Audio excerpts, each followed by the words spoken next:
nor fuss. Cause everything them say them rightful won't belong to us. My father don't tell I and I, everything shall fall to I and I is a must. So Babylon set the liberty, every day another one bite the dust. My Lord, you don't have to say you're sorry for all the wrongs that you have done. I don't want.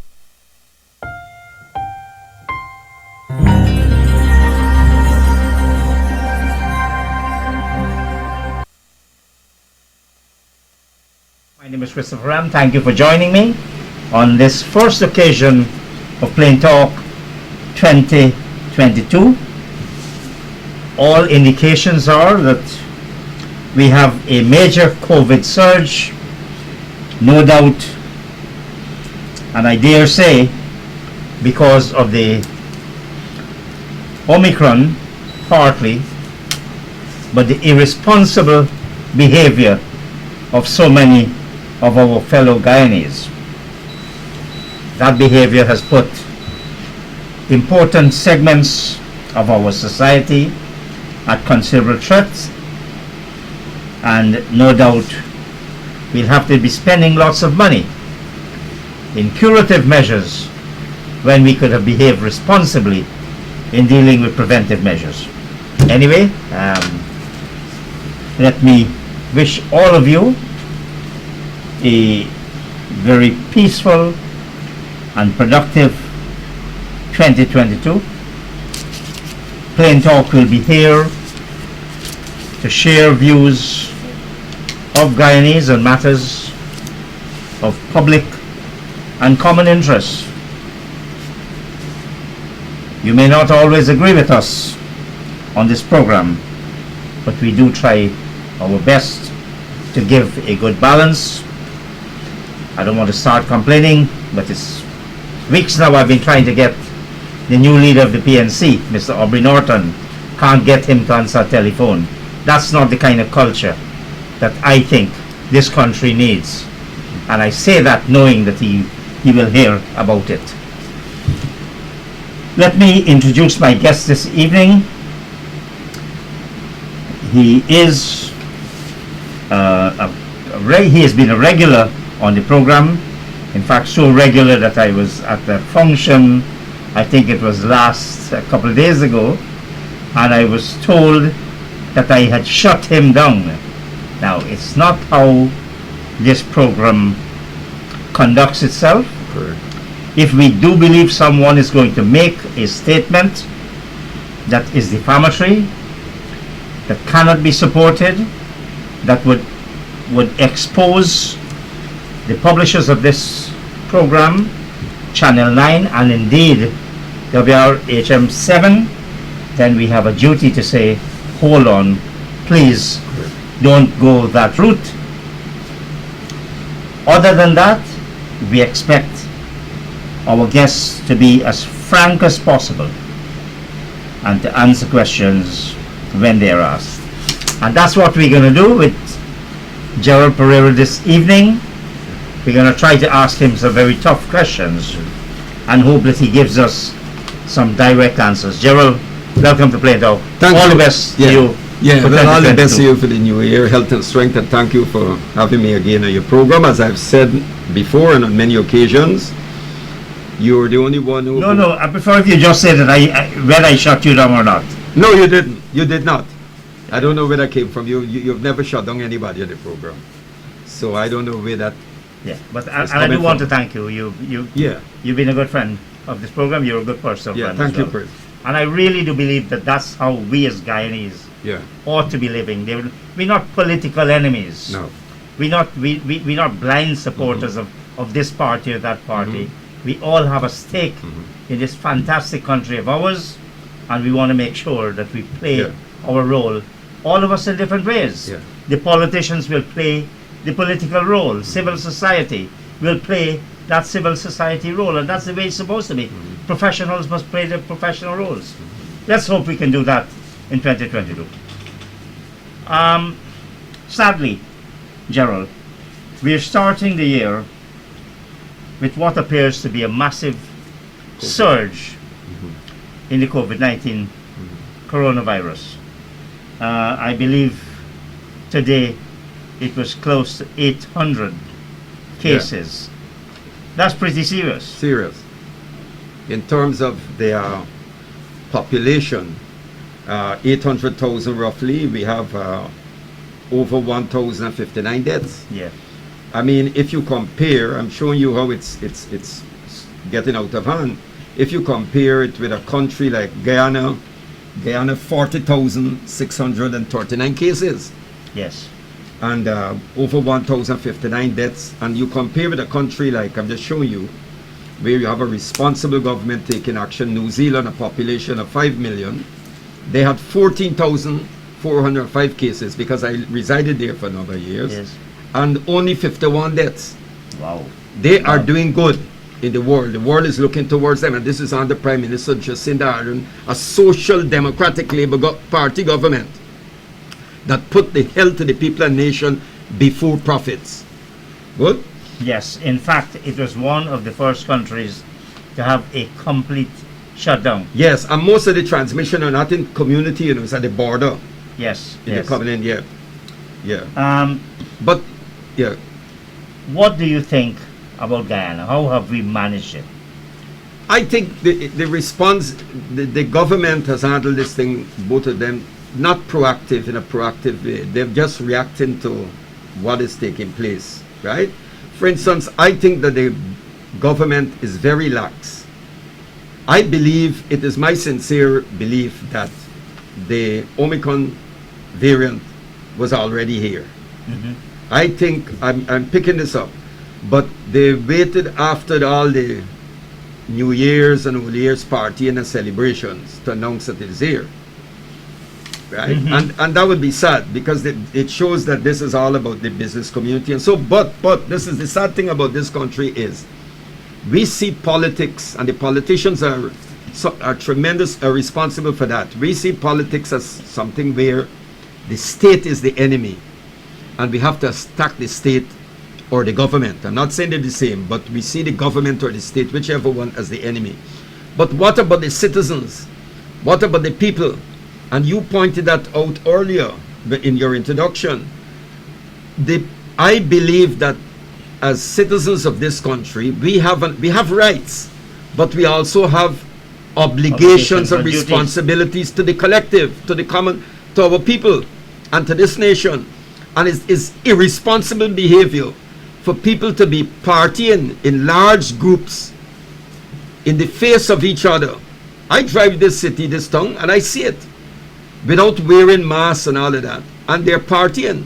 And then the curfew was extended where they went for longer periods. And then you had some big party. I was told at Linden, it's circulating on Facebook, and large sections of Georgetown went up to this party. There was a lot of people. I mean, that is irresponsible. And the basis, I believe, as a political activist, the truth must be the basis of our politics. We don't indulge in it in just play to the people, the whims of people. You tell people what it is, and they either accept your message or not. I'm not into popularity contests. If you don't like what I'm saying, because some politicians just pander. They talk to the people what the people want to hear instead of speaking truth and talking the truth. That's what's important. You know, people must be told when you err, right, that you err. You just don't because it's your constituency. Well, it's more than just be told. Yes, it's more than that. If you do something, if you break the COVID rules, are legal matters. Yeah. The problem is, I believe, now, I think this government has done well in terms of making vaccines available to people. It has a pretty good record of that. Yep. There's no doubt about that. But on this question of enforcement, I think we have been lax.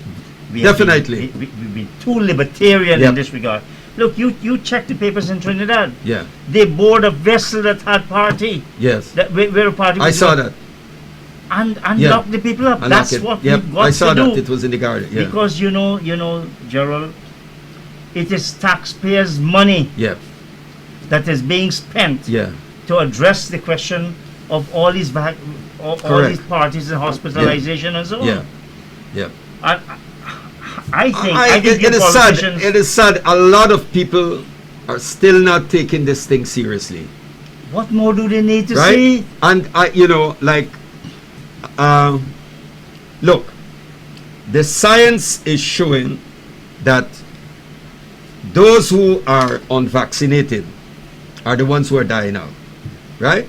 Now, when you look at it and you And examine also who are contracting, the majority. yeah, but it has also shown that even if you're unvaccinated and you recover 7 months, 8 months, 9, maybe a year down, you're developing some serious health issues, right? You're getting kidney, liver problems, heart problems, and all of that. This is what they're finding with those people who recover, who were unvaccinated. Yeah. Now, if you look at it and you work it all out in terms of any sort of side effects and so, it is better. This is my opinion, and that is why I'm not saying that I took the vaccine, because if you get this, if you contract COVID without being vaccinated, and even when you recover, you'll get serious. People are going out for dialysis, and people are feeling heart issues, and the lungs are not working and all of that.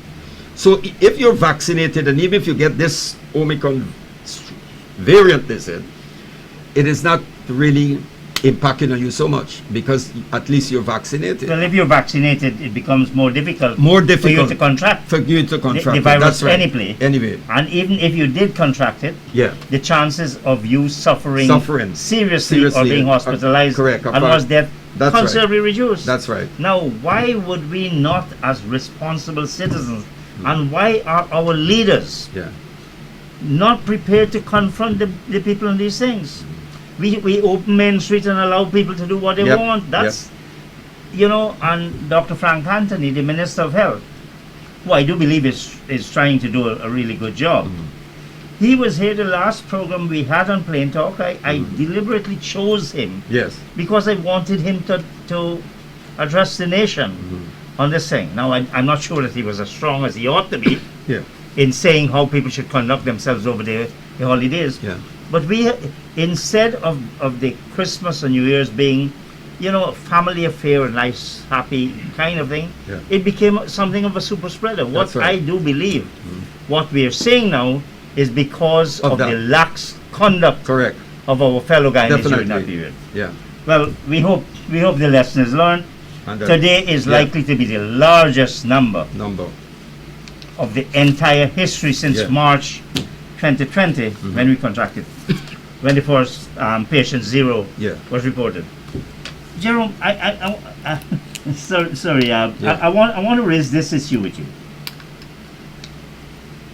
What is your view, the tone of 2021? It was the first full year since we had the elections impasse. Yeah. How would you rate 2021 compared with 2020? Well, I think 2020 was a period that could have taken this country down a path that I don't think any patriotic Guyanese or anyone who really loved this country wanted to be part of that or to experience. And you have a new government. And your party has no problem recognizing this government? No. And since you raised that, I want to be clear, because the OVP is an independent political formation, and people know that. We have never batted for the PPP. We don't bat for APNU. We did give our support, critical support to APNU in the last 2 elections that we participated in at the regional level. But we were not surprised at their performance when they got in. That's why we beg people to give us Whose performance we talking about? APNU FC. Yes, okay. APNU FC. And I would like to make this clear. We bat for no one. We bat for the downtrodden, the oppressed, the 99% in this country. Those who got 7% increase, a 7% increase, while the big companies of foreign capital are looting the country. That's what I was in the Ashman building. I saw what was taking place, and we came out and we issued a statement. Good. Now, I think the APNU AFC have mounted a horse that is difficult now for them to get off. Right? The mistake they made is that even Aubrey Norton's we'll get separate statement. Yeah. I went there and I saw what took place. And it's time I saw the APNU AFC lost the elections. I'm being straightforward. I grind no axe to anybody. We participated in it, and I saw what was going on. They lost the elections, and I think it's dishonest to keep telling people, it's an insult to intelligent people, to keep telling this nation that the PPP is an installed cabal. How right? would you describe them? Now, if I see Alan Fenty raise some questions in a letter. Would you consider them an elected government? They're elected. That's They're right. elected. They won the election, and you saw it. I mean, it is there. I saw it. I saw what was going on. Did I really want to see the return of the PPP? Well, not really. Not really. But you prepared to accept democracy. But we entered into an election which is part of fundamental tenet of the liberal democratic arrangement. We entered into it and we lost. Right? And they lost, and they should acknowledge. Now, if the PPP is installed, then tell us who installed them. Who installed them? The Western powers, the Americans? Who installed them? Just don't walk about talking, but install. Good? My question though, because we don't want to reel it again. My question is, how do you compare the political atmosphere we're talking about? No. We'll get into the governance issue Yeah. later. The political atmosphere, the tension, compared with 2020. Well, now I think we've reached a point where now it's becoming it's what we're witnessing in 20 now. It's 22. a continuation, because you're seeing it's a tit for tat, right? There is this. Nobody seems to be able. None of the major parties, the two major parties, cannot agree on anything. And I'm getting this impression what you're seeing is just opposition for the sake of opposition, right? Everything the government does is opposed. Now, an opposition party, the major opposition party, there must be constructive criticisms. And so, if the government is going down a path that is dictatorial and all that, we have a legitimate right to challenge them. But there's ways of doing things. If you, right, I'm seeing what is going on now. For example, what happened, you're coming to that in your party, I see you have it as a question. What took place in the Parliament? That ruckus. You know, I mean, the whole bedlam that happened in Parliament, that took place there. I mean, what is that about? Yeah, we'll come to that. I just want to get your view as to whether you think 21 was a more calming environment than say 2020 was. Yeah, definitely. The year ended, perhaps, in a political context, with the National Assembly coming to life. And I think our Parliament has really failed us. Yeah. It does not meet enough. It doesn't have sufficient private members bill, members day, that type of thing. We had two pieces of legislation. The Natural Resource Fund Act and the Local Content Act. Well, I call them Act because they've now been passed into law. They were bills when they were being Give me your views, please, and the views of your party on both these pieces of legislation. Well, on the Natural Resource Fund, first of all, Chris, I believe that we've pointed out that over and over, that the resources, the natural resources of this country is the patrimony of the people of this country. And that fits in with generations. Yes, and for generations, yes, to pass down. And that fits in with the Article 13, yes, as well as Article 36. I think of the Constitution, right? That says that, that the Article 36, in the interests of the present and future generations, the state will protect and make rational use of its land, mineral and water resources, as well as its fauna and flora, and will take appropriate measures to conserve and improve the environment. Right? And may I draw your attention Yeah. to 149C that has elevated the consultation issue, Correct. and 149J that makes a healthy environment a fundamental right. Correct. That's right. That's right. That's right.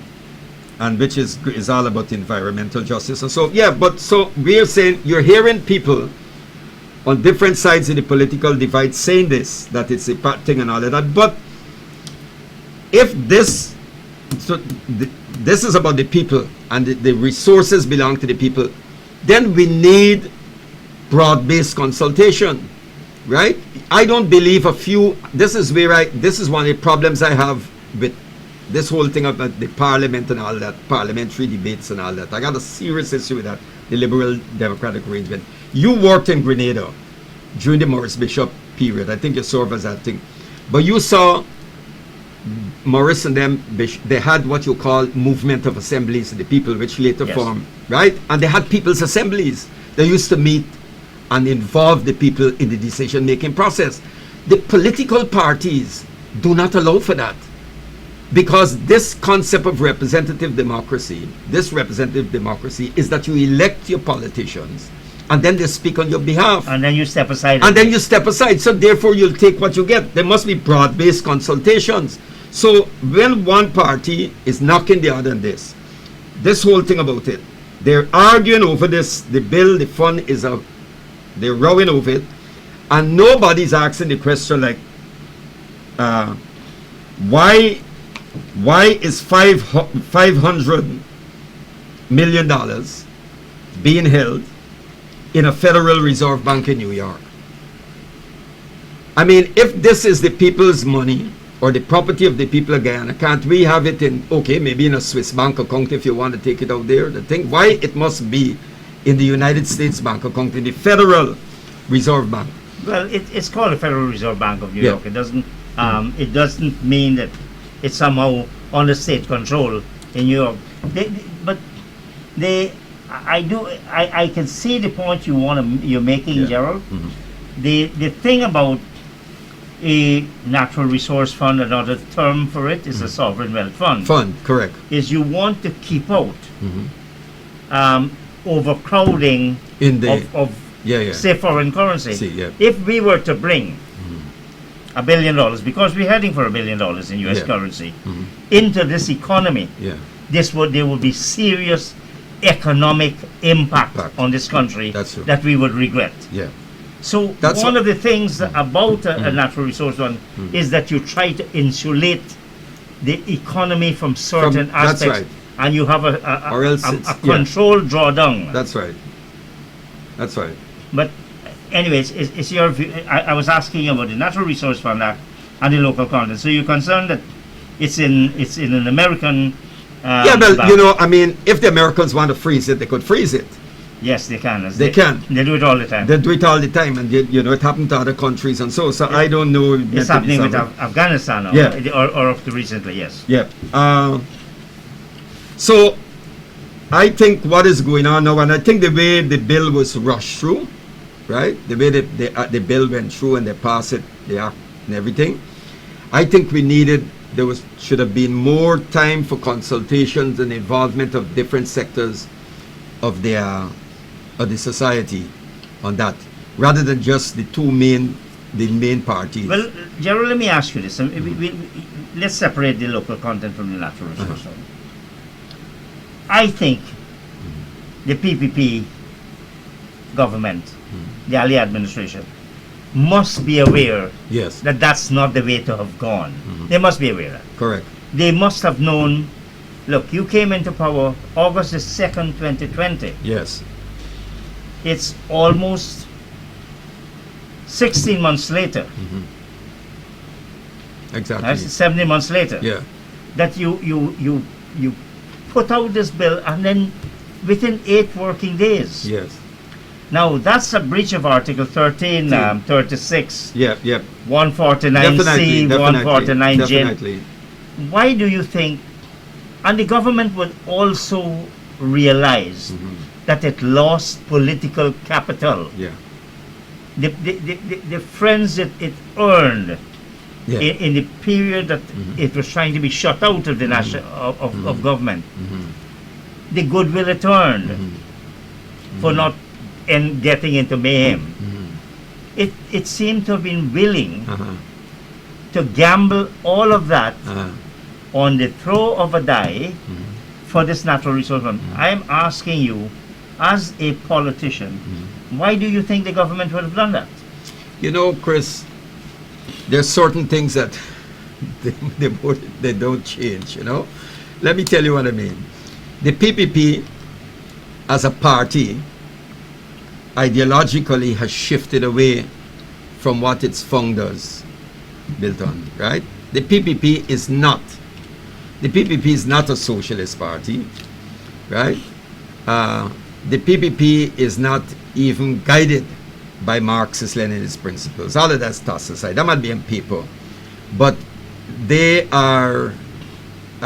Even its own Ramatar and Rohi now questioning. Yes, I've seen that. Their embrace of that's of, right, of and we've been pointing this out a long time. But even if they've gone down the line with neoliberal economics in terms of the economic policy, and so you're running with that, good? The mentality, the mindset of that party being shaped in that, coming out of that old, you know, the Cold War era and all of that. I want to stick that mindset to direct you back to the question. Why do you think it was willing to gamble all the goodwill it had earned on the throw of a die that would make it unpopular? Because, you know why? Because it tells you something, that the party is contemptuous of public and mass opinion. Because you still carry this Stalinist mindset, that you know what is best and you constitute a vanguard in the iron will, and that you got to think. So you're saying it's not a contradiction? You're saying it's not following socialist principles, but it has a Stalinist mindset. It's not a contradiction, because if you look in South Africa, for example, the South African Communist Party that shared power and is part of the alliance with the ANC, the South African Communist Party still, along with the ANC, has implemented, this is a communist party along with the ANC, that has implemented neoliberal economics. Yes. That hasn't challenged white capital. White capital is still dominant in South Africa. And the black capital, right, is just the black faces, like the president of South Africa, Cyril Ramaphosa, yes, was one of the big investors in the Marikana mining company that shot their workers.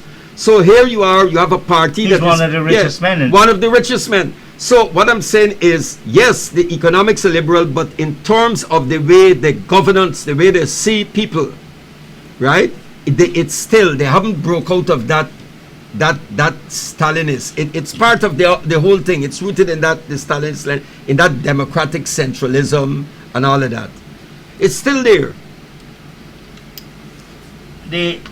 So what you think would be the consequences of this approach by the PPP to disregard the calls of the political opposition, of the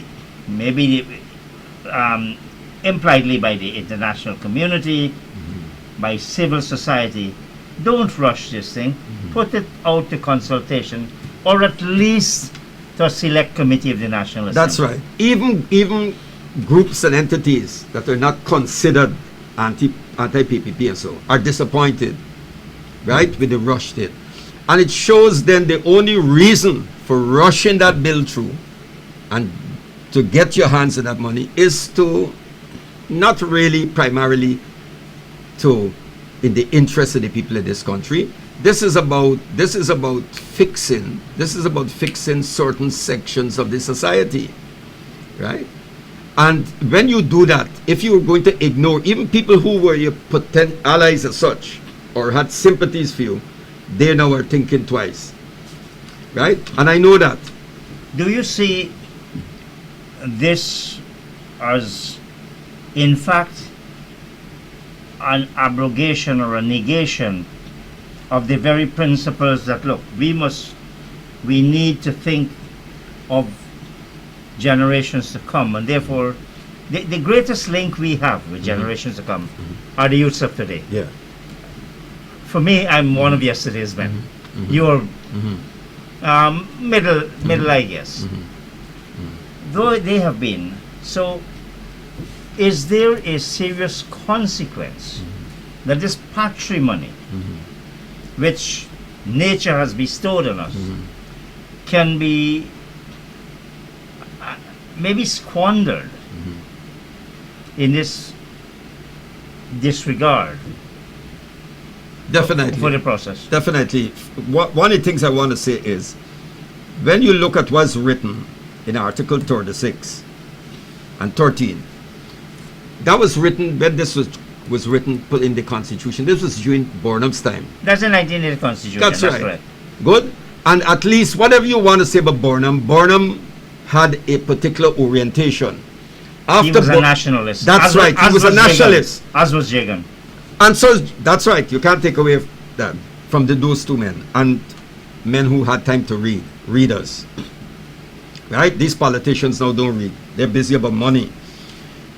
Burnham, when they brought in this constitution, now today, none of the these people talk about this, but they're not committed to this. They don't believe in this. They don't believe in this. If APNU, AFC, or the PPP really believe in this, would you give away to Exxon? Exxon and their partners will get 90%. 90% of they're gonna get 90% of they are gonna get in, and we're gonna get 10%. Good. I'm not sure I agree with those numbers at all. I think they're wrong. All right. Well, that's what. Okay. But there's no question that the contract is lopsided. It's more than lopsided. Yes. It's ridiculous, and I think I might be using very strong. You're a lawyer, but I think I might be. To me, it borders on treason. Might be wrong. Yes. Right. But don't tell me that you are a patriot. Don't tell me real nationalists, real patriots don't give away their natural resources and the natural wealth for nothing. You don't. And I think, I hate saying this because I respect every Guyanese. I think Raphael Trotman has destroyed his name in the entire history Of this country. Yeah. And it's a tragedy. Yeah. And Raphael should come out and say who authorized him to sign that contract. Who authorized We're it? going to get to that contract later on another occasion. Yeah. The other piece of legislation, the local content, again, there was consultation taking place early o'clock. That's right. Since early o'clock. Yeah. But the bill itself only surfaced 8 working days. 8 clear working days before it was passed. 8 clear working days. Yeah. Now, that bill is a very strong pro-local content. Now, you might have a problem, and I certainly do, that it's not really local content in relation to individuals, it's national content, because you could be a Guyanese Yes. in Timbuktu. Yeah. And you still qualify as local content. You could be doing some work. The Guyana economy doesn't get anything. Let's hope that those things. Are you favorably disposed to this local content act that has been passed? Well, Chris, to be honest with you, I was looking more the macro than many of the might think on the bill, and I might be wrong, but I see I see it as a sort of a distraction. I might be wrong in the sense that I think you're wrong. Okay. Joe. Let me give you one. Let me ask you this one.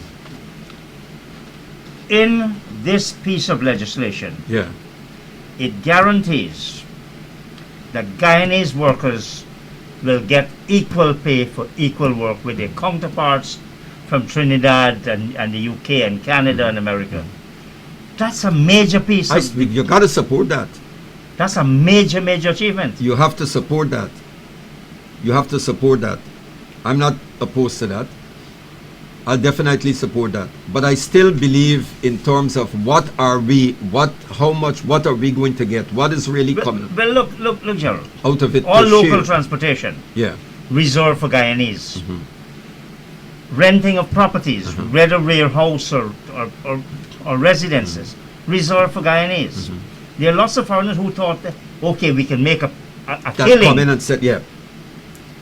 Now, that's not going to happen because for you to be, you have to consider, regardless, and Anil Nanalal, the Attorney General, said, all this noise and whispering about CARICOM and Common Market. Yes, I heard him. When Trinidad has been doing it for Yes. 50 plus years, Years. they weren't Yeah. complaining. No. Yeah. So I think there's a lot to recommend and to commend this bill, this act.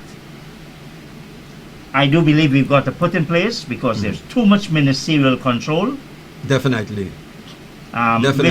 which unfortunately is Yeah. one of the traditions of Yeah. our legislation. Yeah. And the question is, And that's where, because you see, at the end of the day, with the local content, the people, if you look in this country, the people who are moving, there are people who are in mining, who are in other businesses, who have been in other businesses for years, and they're moving into the oil and gas industry, Yes. right? And what we have to look at is that those people would be able to hog a lot of that for themselves because they have the capital. That's what's going.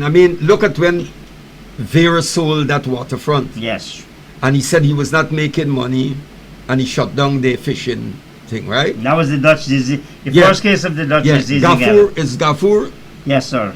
Tulsi Prasad sold that his front there and moving Yes. to the back.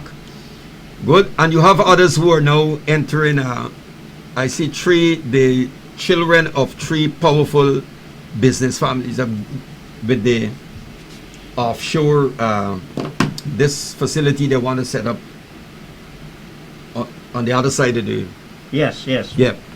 So that is where I have some serious issues with, because the people who are going to, at the end of the day, the working poor, the majority of this country is not going to benefit from it. Rental of office space. Now you're quite right. Yeah. You have 90%. Yeah. You have custom services, 100%. Work permits, etc. There are lots of things in this bill That are are progressive. progressive. That perhaps take back a little bit of the lopsidedness of that contract, Of the contract. because now it is not a free for all. Yeah. Persons have got to be mindful that you have local content legislation, custom book route service. Yeah. Only Guyanese can provide that. Work permit, visa application, food supply 75%, administrative support 75%, catering services 90%, janitorial services 90%, storage 60%.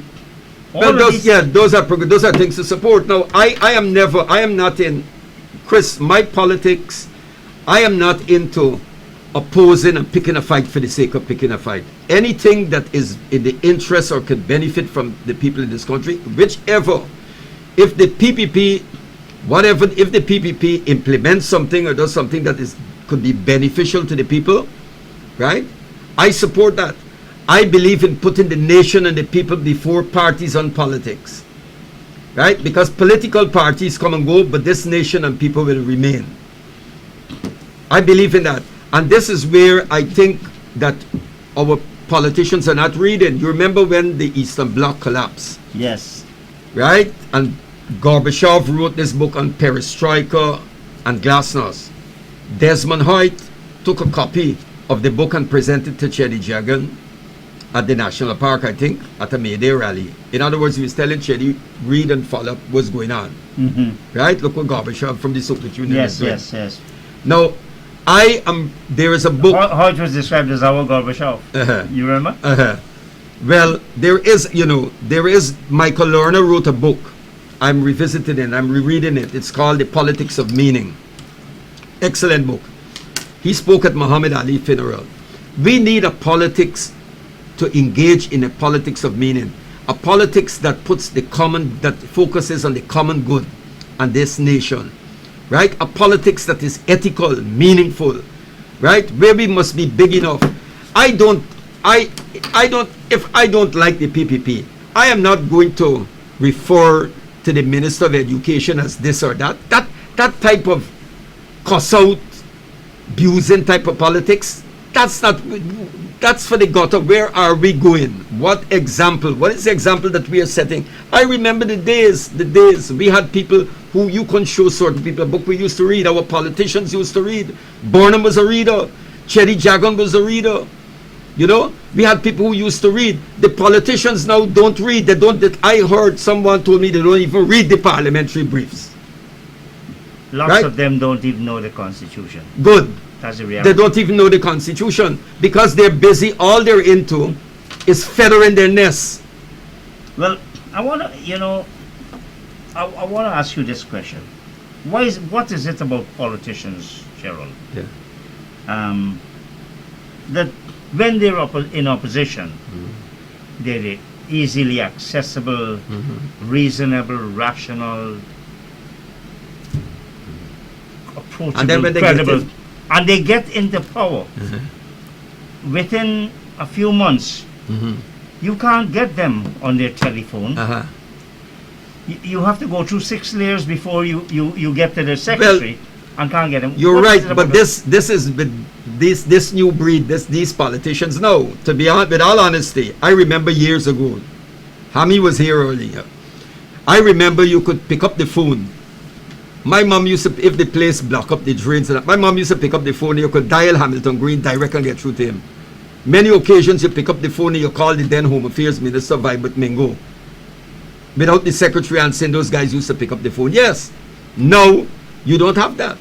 Burnham was accessible. You had access to Burnham. They used to come around. It was easy to meet Chedi and those people. But this group of politicians now, on both sides of the divide, no.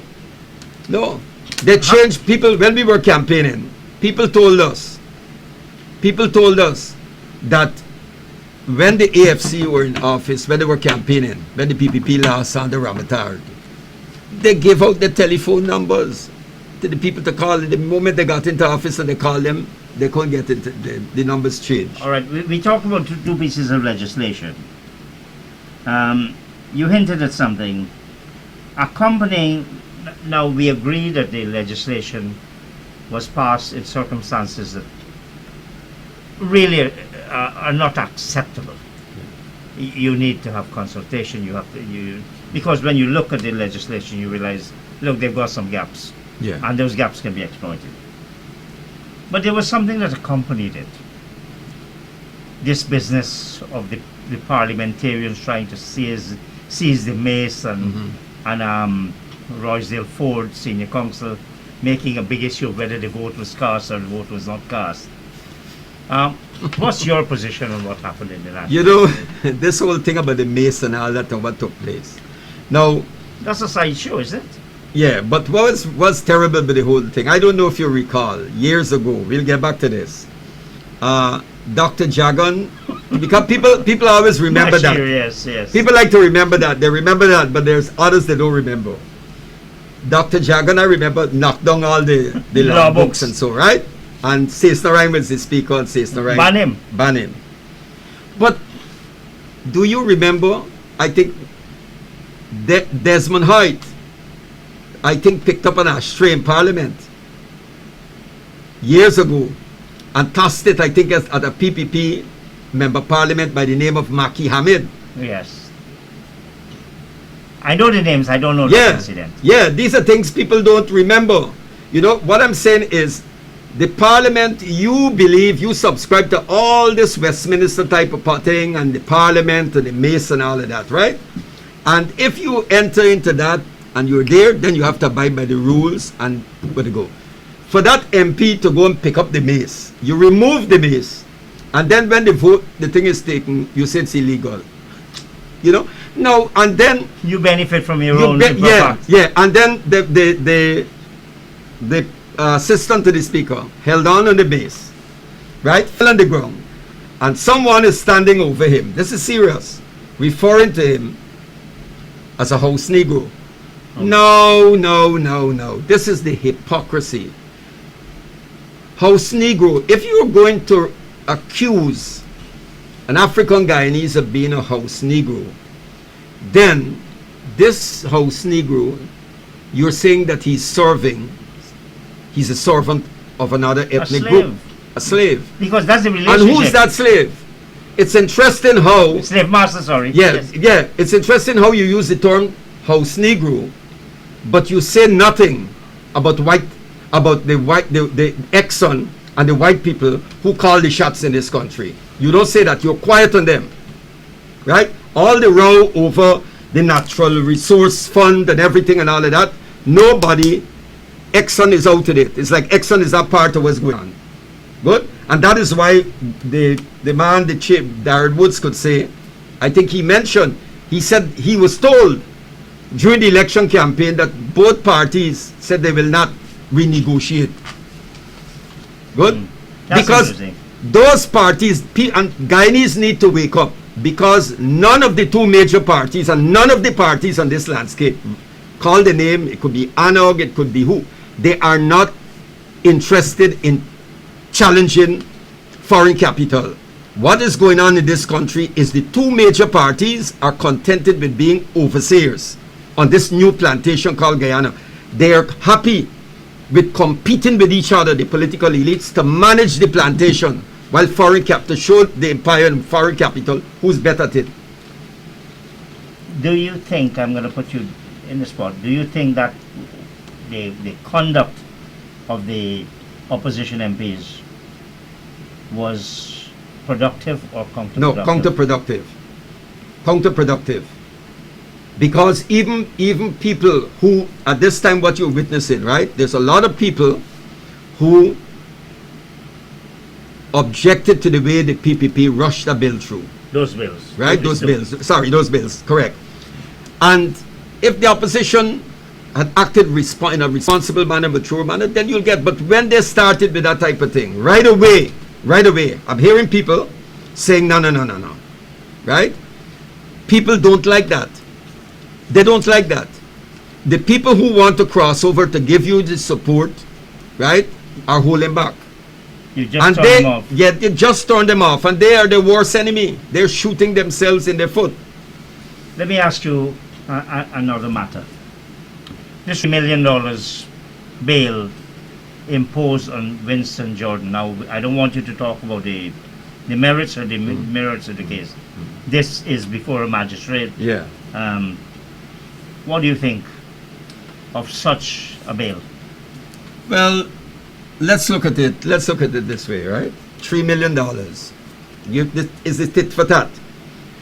Recalled Ashney Singh and Winston Brassington were hauled before the magistrate court, both of them handcuffed. That's correct. Handcuffed. And each were placed on, I think, $6 million bail. I think each were placed. Each was, yes. Yeah. Each was placed on six. Yeah, they were placed for $6 million bail. I can't remember the number. Yes, for Brassington. Does that make it right? No, I'm not saying that. But what I'm saying, I'm not saying that that's right. But this is the politics of the two major parties. This is where we are. This is where we are. Right? I'm not saying it make it right. I believe that no one person should have the authority in this country to sign off on who should get state property or property belong to the people of this country. No one person should have that. Yes, as I said, I don't want to get into the merits of the that's case. Right. But I was asking you whether you think, how does that help to lower the political temperature? It doesn't lower it, because what you're seeing is just both sides are just, the PPP supporters will say, well, look, you did it to Ashley Singh, you did it. And my opinion, let me be honest with you. You carry, when ordinary John public goes to the court, you take them handcuff. Okay, you handcuff Brassington, you handcuff Ashley Singh. I can't recall if Jordan was handcuffed. He was handcuffed. He was handcuffed, all right. I didn't see all of them handcuffed. Now, what is good for the goose, John public, is good for the gander. But isn't it pandering to the lowest common denominator? It is. It is, but that is what I'm saying. This is the politics in this country. It's a tit for tat. You did it to me, and we will do it to you. You did it to us, and we will do it to you. All right. And that the election of Aubrey Norton Uh-huh. as leader of the People's National Congress reform. Well, I want to say this. Give me your take on it. I know Aubrey. We go back a long time.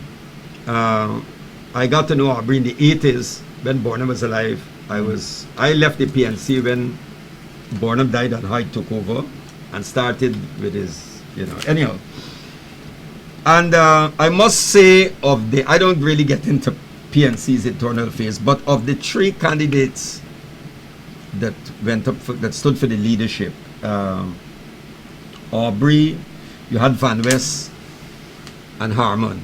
Of the three, I would always pick Aubrey ahead of the two by leaps and bounds. First of all, So are you suggesting it was a default issue? No, I'm saying the three, no. I'm saying of the three, right? People ask me, Pereira, who of the three you support? I said, well, really, I am not really interested in who they throw, but given what you had, I support Aubrey Norton in front of the other two for a number of reasons. One, I think that leaders of political parties, especially of main political parties, leaders need to be up on what is happening globally. You have to, Aubrey is a reader. I could sit with Aubrey and we can have a discussion like you do on Gramsci. We can talk on Lenin. We can talk on... No. What I'm saying is global trends, globalization, all of these things, right? New colonialism. You have to be up on these things. I don't get that coming over from Mr. Harmon or Van West, Charles. I don't think they're readers. I don't think they're up on that type of thing. Well, right? And I think it's important. Political leaders must be you have to, if you're leading a political, you have to understand the political economy, Guyana, the Caribbean, global trends, what is global, and the way these things impact. But, and apart from that, I noticed Aubrey said something, right, in his Facebook page. He said something, it's interesting. He said in his Facebook page, he said, I'm going to read it for you. I got it here. Whilst you find that. Yeah. He says, listen to what he said. He said the gap between the poor and the rich is increasing. Clearly, the government serves the rich. He's speaking about the present government, of course. Serves the rich and its powerful friends and families at the expense of the working poor of our country. Thus, right? No, sorry. He said this is a trend that must be reversed. Now, that sounds good. That sounds like OVP. That's our position. That sounds like OVP. But how is Mr. Norton, this is better said than done, how is he going to reverse this trend? One, to reverse that trend, you have to challenge the existing economics. Is he prepared to challenge foreign capital? Is he prepared to challenge big business, local big business? The very local big business who gave two, as Pippin Tom pointed out recently, we know that, during the election campaign, they keep two envelopes and they give to both parties. So whichever party wins, they win. They win. The losers are those who go out and vote. So I don't know, this is good. What is said here, we got no problem with it. But how is he going to reverse this? To reverse that, to reverse this, can only come about, you must implement state-led, state-driven economic policies. The state can't have a hands-off approach, right? Then you will have to address the issue of democratization of the economy. Those are things that you will have to address. So it's okay for Mr. Norton to say this, but will he go down that part? I doubt that. Well, I think one of the things that have been missing in all of this discussion about elections, Yeah. how smoothly the PNCR ran its elections and how they chose their leader. It was an exercise in democracy that we don't usually associate and identify with the PNCR. I think that was a huge plus. You raised the question about and based on Aubrey Norton's statements. Yeah. Well, it is his party Yeah. that introduced the economic recovery program. That's right. That put Under Mr. Hoyt, under Mr. Hoyt, that the put ERP. tens of thousands of Workers, surplus yes. on the streets. Downsize the army. Send soldiers home. Right? And the WPA reported the ERP as the empty Right spot. Yes, Mr. Hoyt did that, yes. Mr. Hoyt did that. So you're right, it will take a lot of courage. It will take, assuming he gets into doing it, Yeah. Because If he's prepared, if he's going down that road, politicians say we would one support thing. him. Politicians say one thing when in opposition, and when in government is another. those are unprincipled politicians. They're opportunists. Revolutionary politicians don't indulge in that. But I want to say something. Because before- I see the light is showing Yeah. as well. Go on. Okay. No, for example, when I see Mr. Green was in here earlier, when they had the struggle, Aubrey said that he understood why I moved away from the PNC, and he agreed. But there's a difference. That, he decided to stay on in the party. Yeah. Well, he's there today, and I went away. But you remember when they had this struggle between Mr. Green and Mr. Hoyt? That was an ideological struggle. It wasn't a struggle of Was ideology. it a power struggle? It was over. It's a personality thing and strategy, tactics, where the party should go, whether you should hold on or not, and listen to Jimmy Carter or not. That is what that was about. But nobody challenged Mr. Hoyt and said, well, look, the party got rid of all of what Bonham had there with the party, the Declaration of Sophia and all of that. You got rid of all of that. Nobody had no problem with that. Yeah. Mr. Gerald Pereira, I want to thank you very much for appearing on this Plain Talk. I wish you again all the best for the new year. Yeah. To Same to you. our operators Yeah, and thank you. viewers, please be very careful. The news is not good on the COVID front. Let us all be responsible. Employers, if it becomes necessary, shut down your operation. Raman McRae shut down its operations today. Yeah. It's all working from home. Yeah. We just have to be responsible. Yeah. We have to play our part in the country. We have to Definitely. support the government in this drive, and we have to tell them how better they ought to be acting. Correct. Because that is our role as civil society. So once again, thank you very much. All the best for 2022. And good night.